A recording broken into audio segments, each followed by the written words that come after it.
Högni Hinriks satt allan daginn og skrifaði langan list yfir það sem honum fannst skemmtilegast að gera. Hann ætlaði að stíga á stokk á gamlárskvöld og heita því að gera miklu meira af. Efst á vinsældalistanum var borða, sofa, borða, borða og sofa. Til minnis festi hann listan upp á vegg. Hann var svo ánægður með nýársheitin sín að hann settist niður fyrir fram á sjónvarpið. Þar stóð yfir þáttur líkamsrækt. Og maðurinn sagði: Yfir jólin borða allir yfir sig og sofa of mikið, eins og latur, feitur köttur. Of mikill matur íþyngir líkamannum og of mikill svefn sljókar heilan. Við ættum öll að strengja þess heit á gamlárskvöld að borða og sofa minna en stunda meiri líkamsþjálfun í staðinn. Munið að við sem vel þjálfum verðum aldrei að feitum bjálfum. Högna Hinriks krossbrá. En hann varð að viðurkenna að þetta var satt og strokaði strax út 2 af nýársheitunum sínum. Og hann hugsaði með sér: kannski kalla vini mínu mig feitan bjálfa þegar ég heyri ekki til. Hann fór út að ganga til að íhuga máli nánar. Á leiðinni mætti hann kalla kanínu sem hljóp aftur á bak. Hvað ertu að gera? Spurði Högni Hinriks. Ég er að þjálfa mig. Ég hleyp aftur á bak fyrir styrktarfélag sem er að safna peningum til styrktar sinn þroska kanínum. Hittu mig hérna á morgun og það getur slegist í hópinn.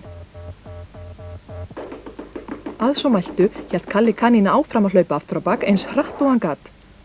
Þetta virtist hentug aðferð til að þjálfa sig og safna jafnframt peningum fyrir góða málstað. Högni Hinriks kallaði alla vini sín á fund og gaf út yfirlýsingu. Hei, við Kalli kanínur sammála alveg frábært nýársheit. Við hlaupum aftur á bak til að styðja góða málstað. Við byrjum á morgun. Næsta morgun mættu allir til leiks. Þá sagði Högni: Hei, ég fekk enn betri hugmynd. Við skiptum liði. Sko, helmingurinn hleypur þessa leið í kringum garðinn og hinn helmingurinn hina leiðina. Þá getum við séð hvort liðið verður fljótara.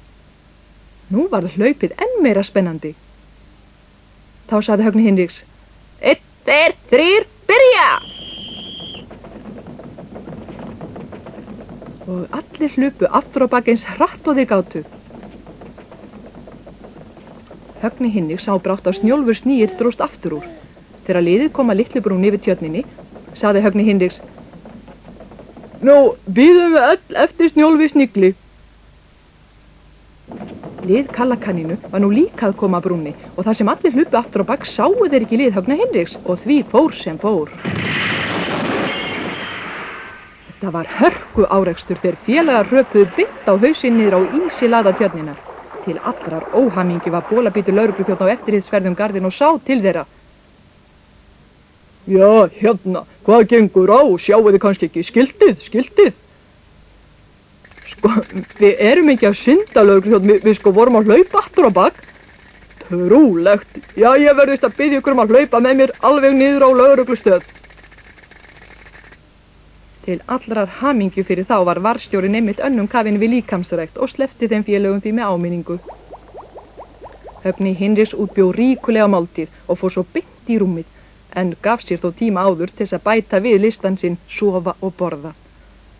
Hann hugsaði öll þau vandræði sem líkamsrækt gat haft í för með sér og tautaði: Og feitir bjálfar hljóta, betri svefns að njóta. Síðan sofnaði hann vært og hafði brátt gleymt öllum nýársheitum.